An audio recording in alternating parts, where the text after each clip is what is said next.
As time goes on, more and more people are becoming captivated to the virtual world of video games. The video game industry is booming as there are certain video game franchises that collect more money than some Hollywood franchises combined. Many people are involved in this industry and ultimately are successful in it as well. However, recent incidents involving video games have called to question the moral and social effects of video games on the common individual. Video games are not correlated with violence and ultimately do not cause individuals to perform violent acts in our society. Though it cannot be denied that certain video games do cause adrenaline rushes, this does not mean that they will cause individuals to commit murder and other violent acts. The world-renowned franchise known as Call of Duty is a shooter video game where the primary objective is to shoot people and gather the most kills on your team. As noted by Zoe Kleinman of BBC News in his August 17, 2015 article, "Do video games make people violent? Although playing 3 hours of Call of Duty might make you feel a little bit pumped, it will not cause you to go outside and mug someone. Video games are ultimately meant for the players to enjoy their time and basically take a break from the real world. Therefore, they do not cause any significant occurrences in the real world either, rather just providing the players with entertainment. Call of Duty definitely causes the player to feel nervous and excited, but that is all. The statement of video games causing people to commit violent actions in the society is absurd.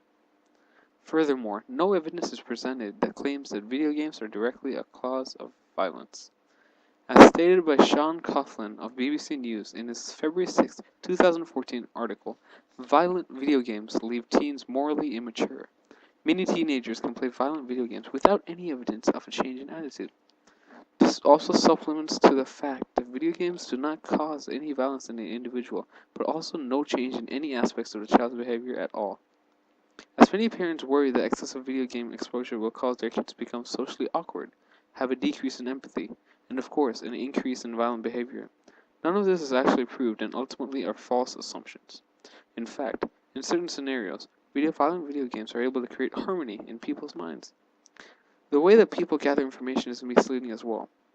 For example, as claimed by the trustworthy website procon.org in its article, Violent Video Games, certain video game experiments have test subjects play as little as 10 minutes, therefore not producing fully accurate results.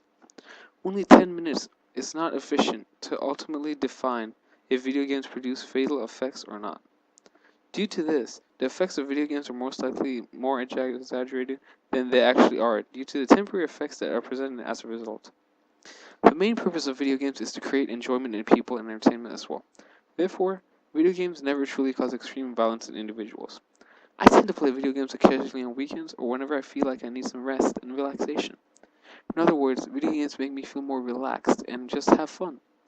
Never have violent video games made me think of such violent thoughts that people assume they do, and I tend to play some violent video games. Call of Duty, Halo, Battlefield, these are just a few of the violent video games I play.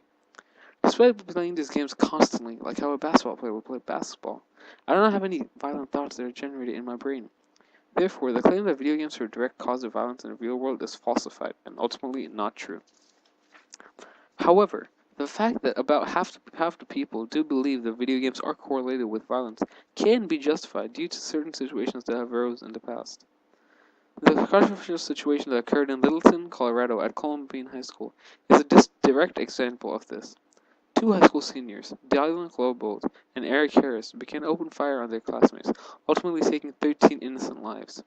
The horrifying fact is that these two students were avid players of violent video games known as Doom and Quake. Just like this situation, many other occurrences have occurred, where people died due to the actions of certain video game addicts. However, just because of these occurrences, we cannot directly assume that violence is directly related to video games. There might be some implications in these occurrences, such as the criminals having violent lives or just having a violent attitude in general. Therefore, we cannot directly assume that violent games have a cause and effect relationship to violence in the real world without creating a clearly non-biased experiment, which, unfortunately, is impossible to do. In conclusion, video games do not cause any sort of violence at all in our society.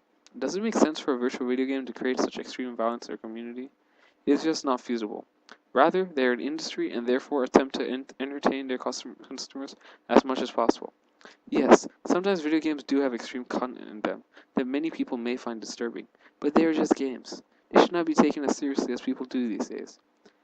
Many video games are here to stay, as they are immensely popular in our society, with every kid playing them. Therefore, we should ultimately see video games as what they are, a form of